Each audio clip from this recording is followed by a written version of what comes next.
Encontro com a paz e a saúde, capítulo 11, parte B, final. Epifenômeno da vida e da morte. O self imortal. Jung informou que o self representa o objetivo do homem inteiro, a saber, a realização de sua totalidade e de sua individualidade, com ou contra a sua vontade. A dinâmica desse processo é o instinto que vigia para que tudo que pertence a uma vida individual figure ali, exatamente com ou sem a concordância do sujeito, quer tenha consciência do que acontece, quer não. Esse self começa a alicerçar-se a partir dos rudimentos do instinto, quando surgem os pródromos daqueles de natureza primária, e a individualidade passa a ter início. Equivale a dizer que o princípio inteligente, expressando a procedência divina que se lhe encontra íncita, apresenta as primeiras características da sensibilidade, das futuras personalidades, quando transitará pelas diferentes e incontáveis experiências reencarnacionistas.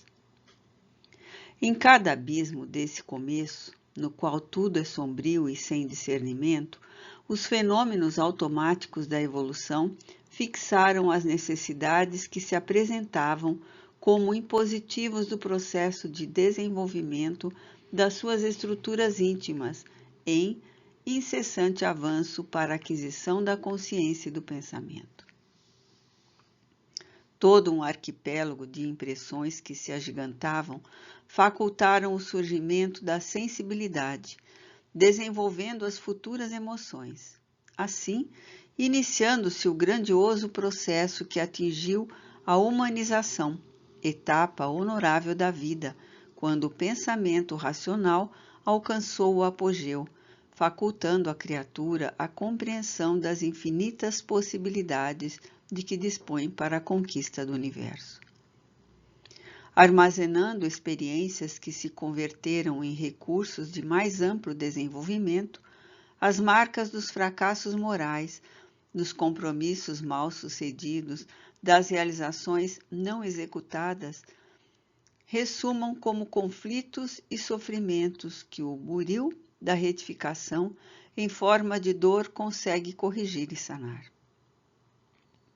Enquanto a lucidez mental proporciona a culpa em relação aos pensamentos, palavras e atos infelizes, ela esculpe no inconsciente e transfere-se de uma etapa a outra, dando origem aos conflitos e distúrbios de conduta, de que se libera mediante a recuperação emocional e espiritual.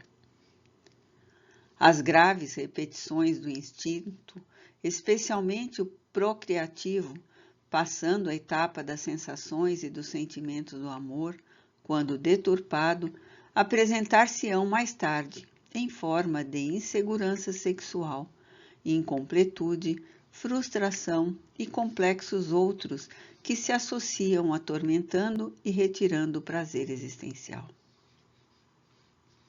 O método atávico responde por outros aspectos doentios do comportamento, dando lugar à desconfiança, à angústia, à ansiedade, que se transformam em transtornos aflitivos. Outros fatores resultantes dos fenômenos evolutivos geram conflitos e alienações tormentosas que se impõem necessitadas de recuperação. A consciência, porém, do si mesmo, enseja a elaboração dos projetos de equilíbrio emocional, mediante a educação dos impulsos primitivos, transformando-os em expressões de ordem e de valor, graças à qual a harmonia instala-se em forma de saúde psicofísica, trabalhando a imortalidade em triunfo que lhe será destinada pelos soberanos códigos da vida.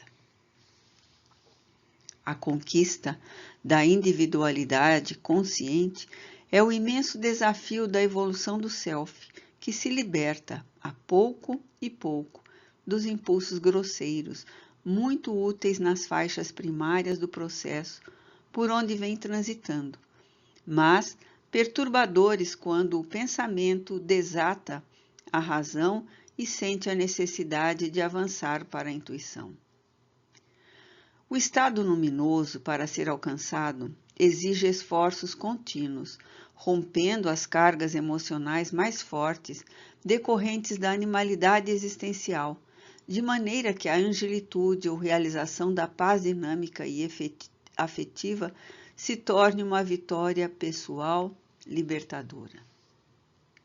Convimos afirmar, portanto, que o self, ou o espírito criado por Deus, não pode fugir à sua fatalidade imarcessível na conquista da perfeição.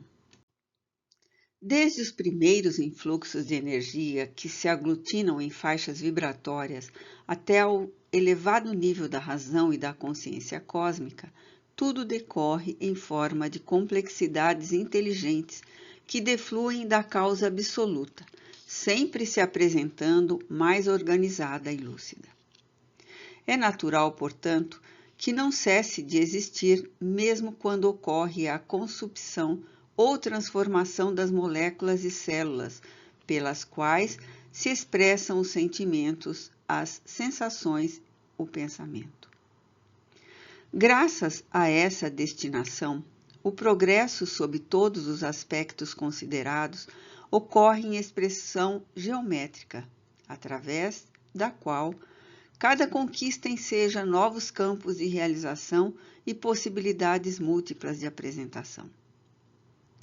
A partir dos insights na vigência do primarismo onde se formava, prosseguindo nas percepções extrafísicas e na compreensão dos conteúdos abstratos pelo pensamento, o self evolui, adquirindo independência pré-existente, que é a organização fisiológica dos seres humanos, portanto, sobrevivendo às conjunturas naturais da desarticulação dos campos da matéria pelos quais se expressa.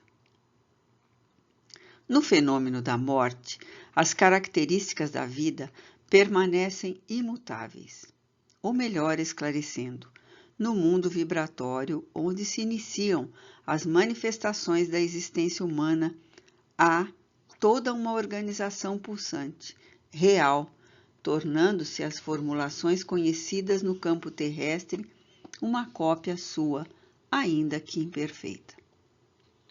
Desse modo, a vida estrutura-se em etapas que se denominam como nascimento, existência, morte, vivência, renascimento e novos estágios para a aquisição de mais conhecimentos norteadores para a sublimação da forma e a plenitude da essência. A morte, como atividade destrutiva, negaria todas as conquistas da própria natureza na implantação das formas e expressões viventes que se deparam por toda parte.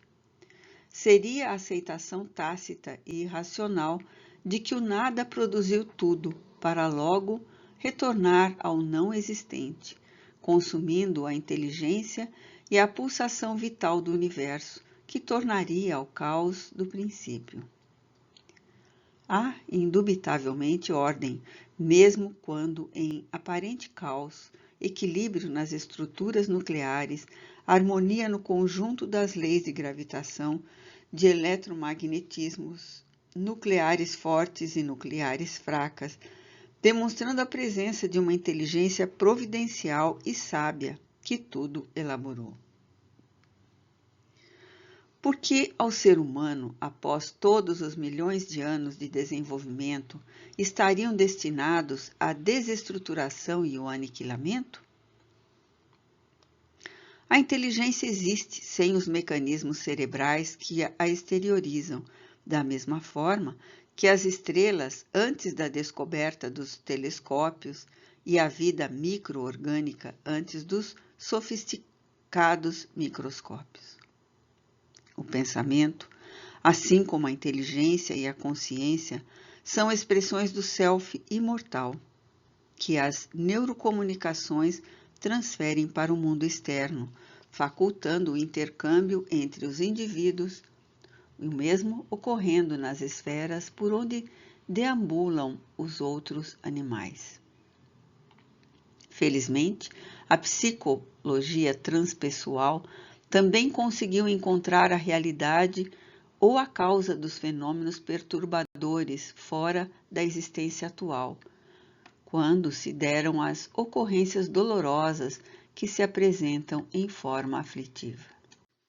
Encontradas as gêneses, naturalmente as terapias recuperadoras logo trabalham em favor da cessação dos efeitos.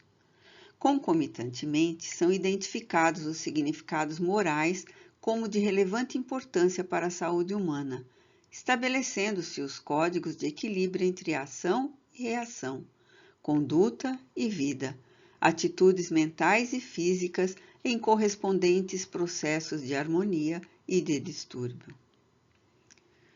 A proposta de Jesus, o psicoterapeuta por excelência, conclamando a que somente se deve fazer ao próximo aquilo que se deseja que se lhe faça, estabelece uma diretriz valiosa de segurança em favor da saúde integral como defluente do amor em toda a sua extensão.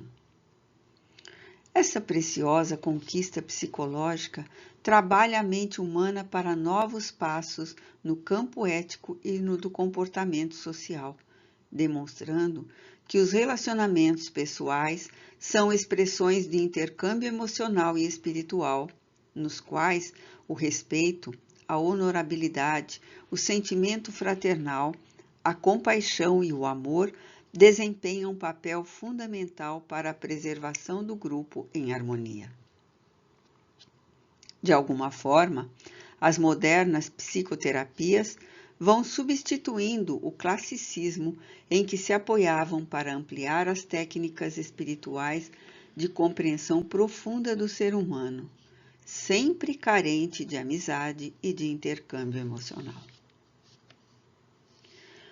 Um grande conforto moral, por efeito, decorre da compreensão de tal conduta, propiciando a alegria de viver, libertação do medo da morte, conforto e esperança em torno das realizações incomparáveis que o progresso impõe, facultando a certeza de que uma tarefa que ficou interrompida pela ocorrência da desencarnação poderá ser continuada posteriormente, quando de outra investidura carnal. Em consequência, a temporalidade da existência humana engrandece-se e agiganta-se no rumo do infinito, além da forma, das circunstâncias, dos fatores de perturbação e de paz, inspirando novos programas de felicidade sem jaça, em face da imortalidade do Self. Um novo perfil da vida na Terra se desenha abençoado para o homem e a mulher equipados de conhecimentos morais e de experiências espirituais, que compreendem os valores legítimos das coisas e das pessoas com quem convivem, em compreendendo a magnitude de tudo quanto existe e a sua destinação imortal.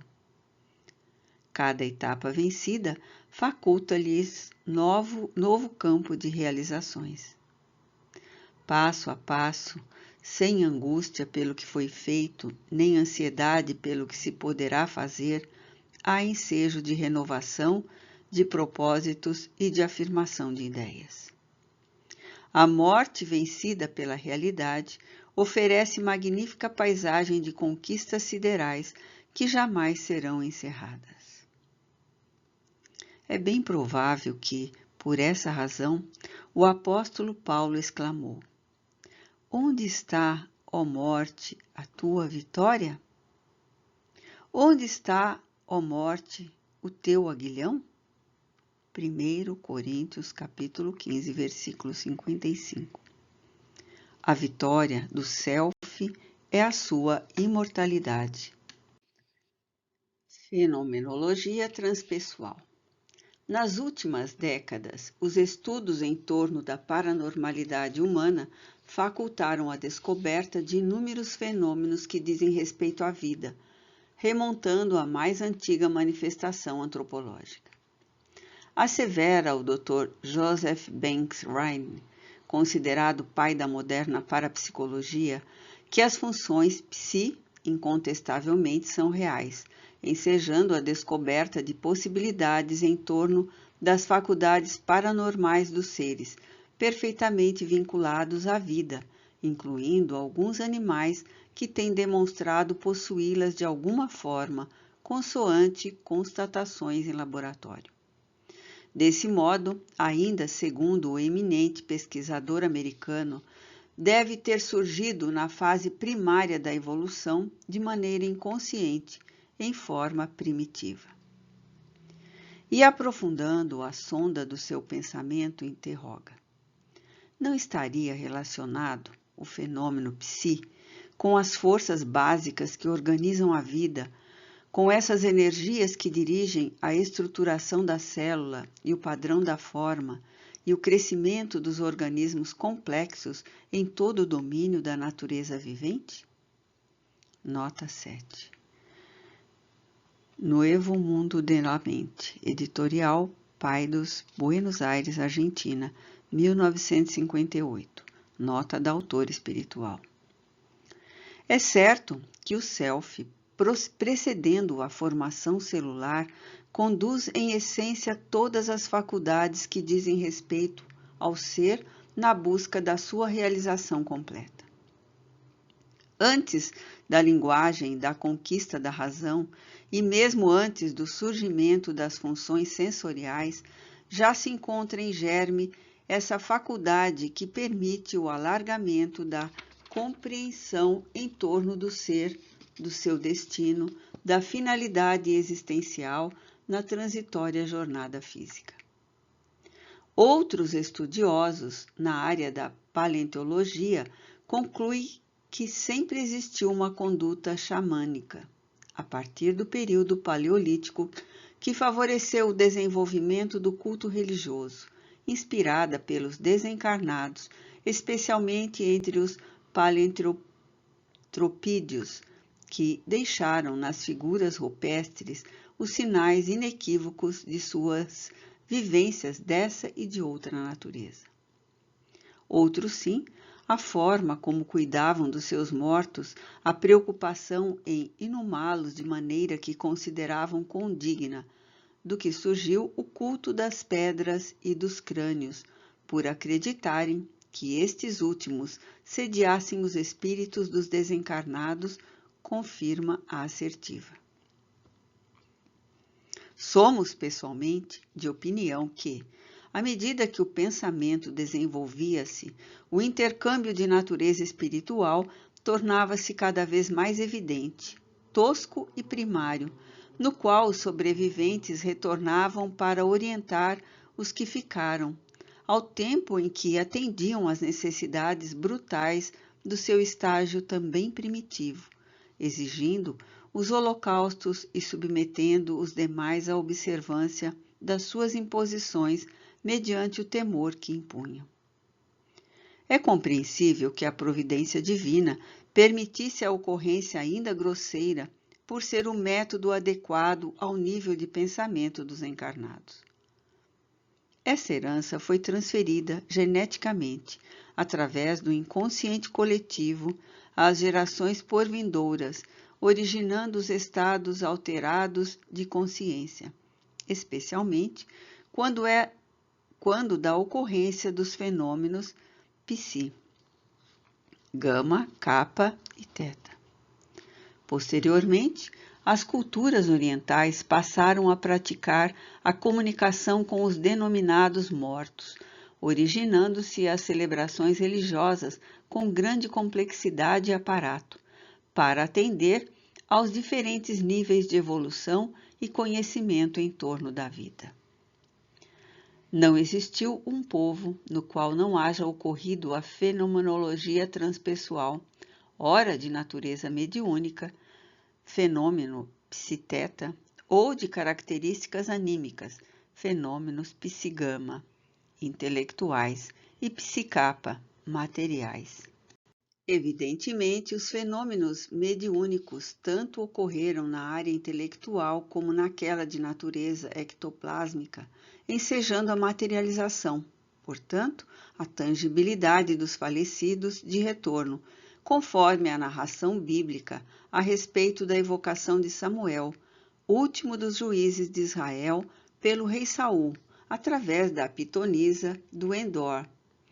1 Samuel, capítulo 28, versículos de 7 a 20. A Bíblia, o Velho Testamento, é um manancial inesgotável de fenômenos paranormais de toda a natureza, culminando em um Novo Testamento com as revelações paranormais a respeito do Messias e toda a trajetória de Jesus, assinalada pelas comunicações espirituais, pelas manifestações das diversas expressões psi. Xenofonte, Plutarco, Pitágoras, Sócrates, Júlio César e muitos outros historiadores, filósofos, mentalistas, militares, artistas, referem-se, nos mais diversos períodos históricos da humanidade, aos fenômenos transpessoais com riquezas de detalhes que surpreendem e, pela dignidade dos narradores, infensos às crenças, salvadas algumas exceções. Os santuários dos muitos povos, celebrizando-se o de Delfos, foram escolas de iniciação e de xamanismo, caracterizando-se pelos fenômenos paranormais que se tornaram populares, desde Moisés, no Egito, aos modernos investigadores. Nesse ínterim, Albert Magnus, Meister Eckhart, Thomas Kempis, Paracelso e especialmente Allan Kardec dedicaram-se à investigação das faculdades paranormais do ser humano, constatando-lhes a legitimidade através da riqueza dos fenômenos da sobrevivência do espírito à disjunção molecular. O curioso é que têm sido os considerados mortos que têm mantido o interesse em demonstrar a sua sobrevivência ao túmulo, dando lugar às comunicações de várias denominação, através das quais muitos conflitos psicológicos podem ser compreendidos e analisados, ao tempo em que terapias alternativas modernas são utilizadas para saná-los. Ademais dessa valiosa contribuição, a crença lúcida e racional na sobrevivência da consciência, a disjunção dos neurônios cerebrais, constitui uma valiosa contribuição psicoterapêutica, preventiva e curadora a muitos tormentos que se instalam no imo dos seres humanos, defluentes do medo, da morte e da vida.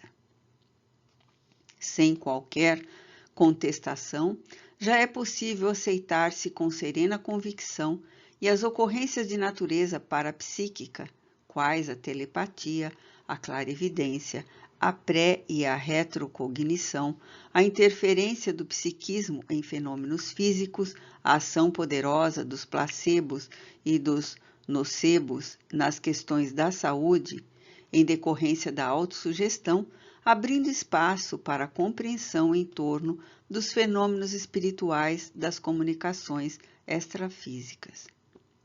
O gene de Deus, de que todos os seres humanos são possuidores, conduz à carga vigorosa da imortalidade, produzindo a crença natural, embora a crença religiosa seja consequência da cultura, da convivência social e educacional, conforme já referido.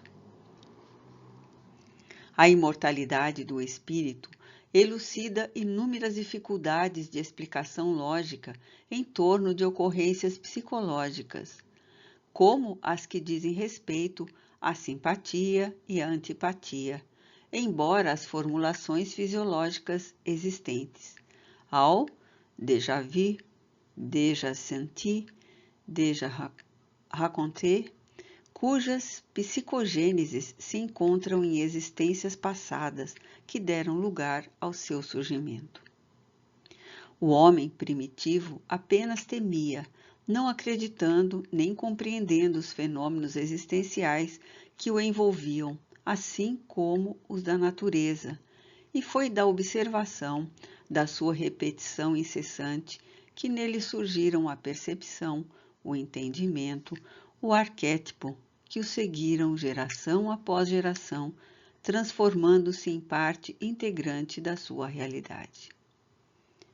Lamentavelmente, alguns religiosos atormentados e mais tendentes ao fanatismo castrador e à insolência decorrente dos seus transtornos de conduta, estabeleceram ritos e cerimônias que tornaram o fenômeno da fé tormentoso e complicado, quando, na sua essência, é muito simples e destituído de quaisquer complexidades. A imortalidade, portanto, é o destino da vida em todas as suas expressões, embora as contínuas transformações e mudanças inevitáveis do processo de evolução. Temas para reflexão. Demonstrando a existência e a imortalidade da alma, o Espiritismo reaviva a fé no futuro, levanta os ânimos abatidos, faz suportar com resignação as vicissitudes da vida. Ousareis chamar a isto mal? Kardec, Alain, O Livro dos Espíritos, 4ª parte, conclusão 3ª. Declarou-lhe Jesus: Eu sou a ressurreição e a vida. Quem crê em mim, ainda que morra, viverá. João, capítulo 11, versículo 25.